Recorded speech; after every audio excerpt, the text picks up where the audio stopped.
Alrighty. Well, good morning. Welcome to another episode of Homebrew. My name is Rishi Palariwala. This is Afjal Wahidi.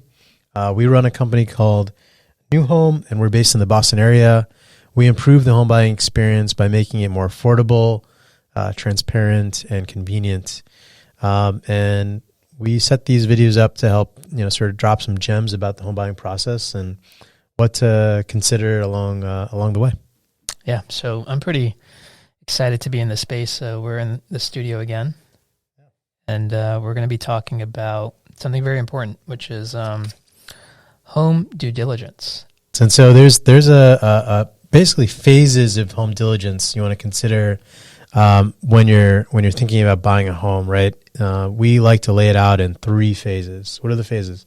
So what you should do before, during, and after seeing a home. Yep. So what you're doing really in these 3 phases is you're de-risking the home and if you should actually go buy it.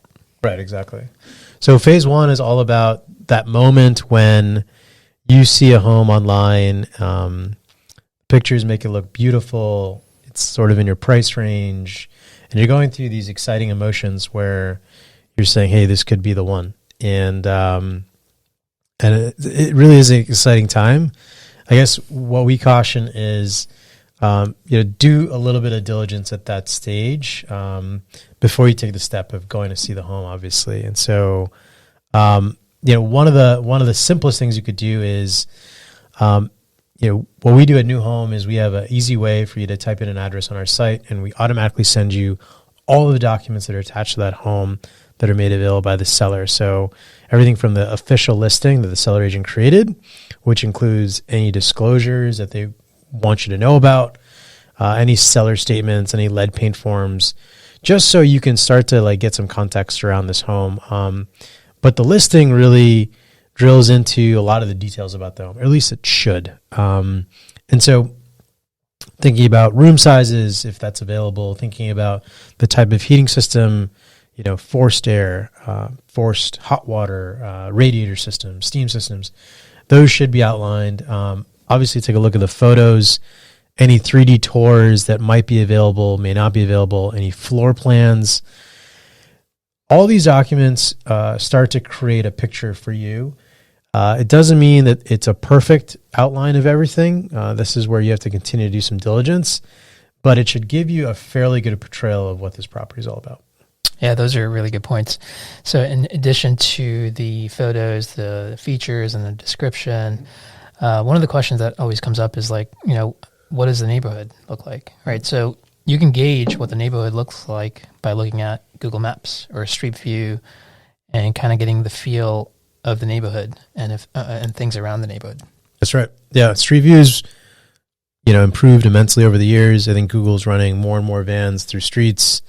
There's only, I think 1 out of every 10 homes where I find out that a Street View doesn't provide me street images of the home. And so then a drive-by would be helpful. But these things can give you such great context about the neighborhood that you may not otherwise have. Yeah. In addition to that, does it meet your lifestyle?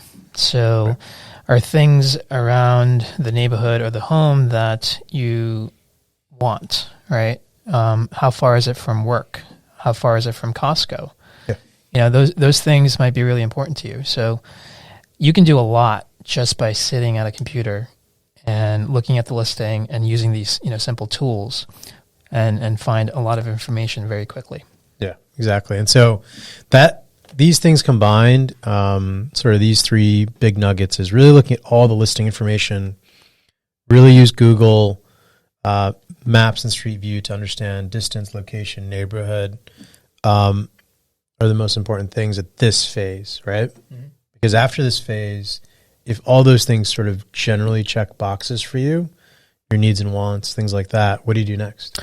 Well, you can do 2 things. You can go to an open house if it's available, or you can schedule a private tour. That's right. And so the advantage of doing an open house, if it's available, is that sort of a standing time that's open to all, and you get an idea of all the other interests that there may be in a property if there's a number of people there. Mm-hmm. Starts to set the the guidelines for whether this is a hot home, as they might call it, or maybe not. And you may understand it's not as competitive as you might have thought.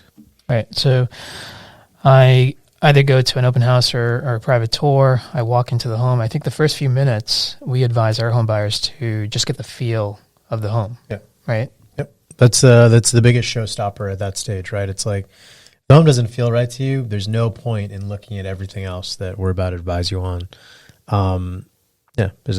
Could you see yourself spending days, like even a COVID lockdown period, almost set of days, in this home and enjoying it? Look at the inside, look at the rooms, look at the spacing, look at where the sun comes in. Yeah. You can look at where southeast is. Look at the outside, walk around. If you're a condo and you're in a building, get an idea for, neighbors and noise and who's above you, who's maybe below you, if anything like that. Where you are in representation to other buildings in that case. If you're looking at single family, get an idea for how private your space is. How far is the next neighbor?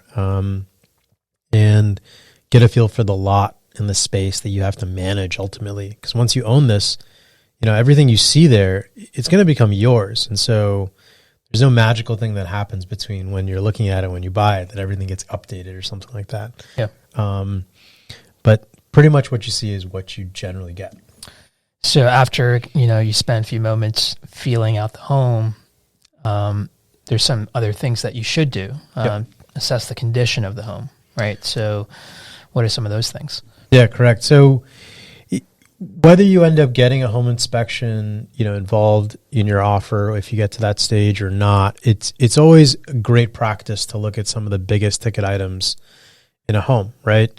We know that whether it's a new construction or not, no home is absolutely 100% perfect. There's always something. And so as a buyer, it's all about timing, right? It's like when I'm buying this home and the condition that it's in, various parts of the home and how they're working matter. So you want to be careful of the biggest ticket items and the things that you may have to deal with on day one of owning this home. And just knowing what to expect is really half the battle. As we say, and as our favorite home inspector, Glenn, says, a home is like a living organism. And so just good to keep that in mind. You have to maintain it. You have to take care of it, just like a baby or a pet. Or a loved one, you have to kind of pay attention. And so, it's important. And so if you think about the biggest ticket items in a home, in a single family type home, you think about the roof. You want to see if potentially shingles are missing or if there's a lot of bumps in the roof. You want to look at the foundation, downstairs.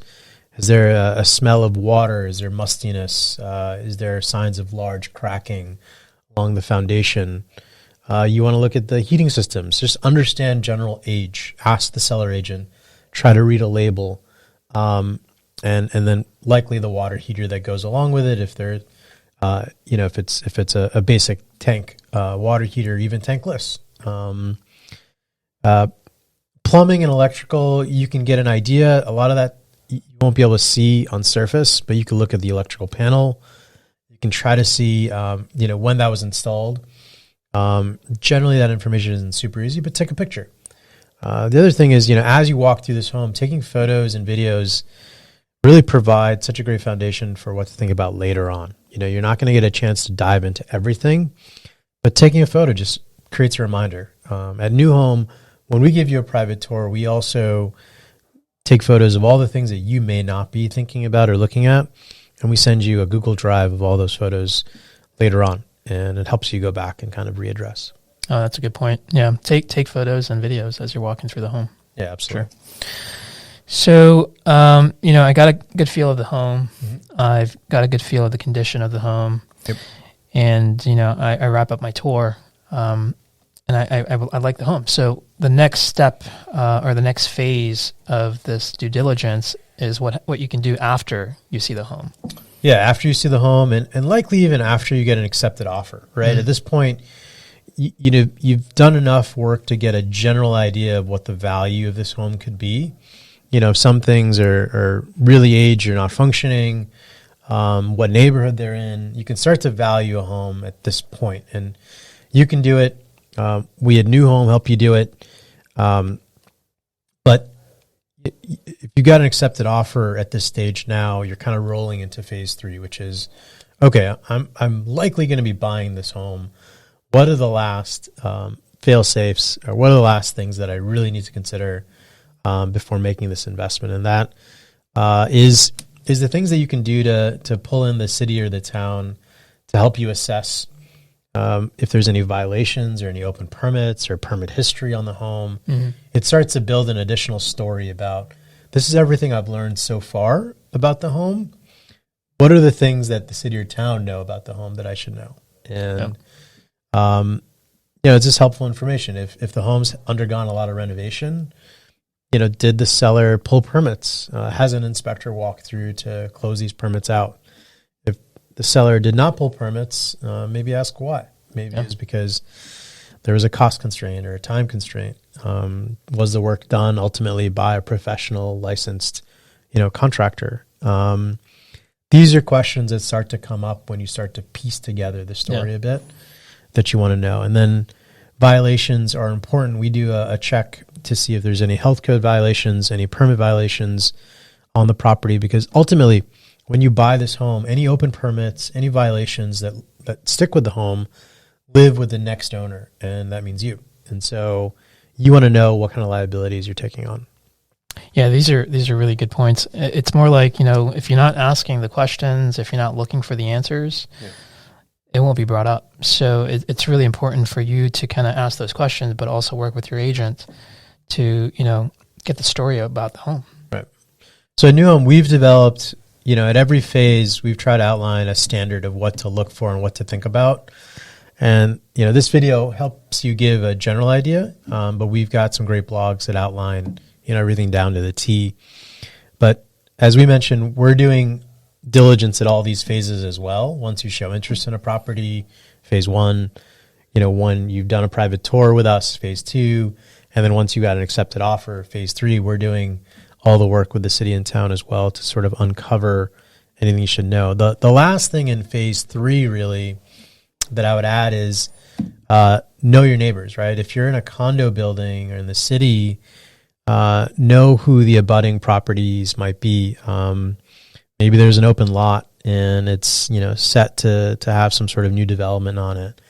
And part of why you're buying the home is because of this great view that you have, and it could get blocked if this development happens and it gets approved. Mm-hmm. It's just something to know, especially when you're basing so much of your purpose on buying it because of X, Y, Z. And so knowing who lives around you is important. If you're going to buy in a single family sort of neighborhood community, more than likely no one's going to build a skyscraper there. Zoning code probably won't allow that. But, especially in places like cities, that's something to consider. Yeah. So again, it's just to wrap this up, it's a big investment. Spend the time to do your research. Yep. Right. Doing so, I think, could save you a lot of time and money and frustration in the future. Yeah. So these are the basic things you want to be doing at each phase, and a lot of it you could do from desktop, right from the comfort of your home. And the whole purpose is to save time. If there's some things you see in your diligence that are just showstoppers, it allows you to move on to the next home.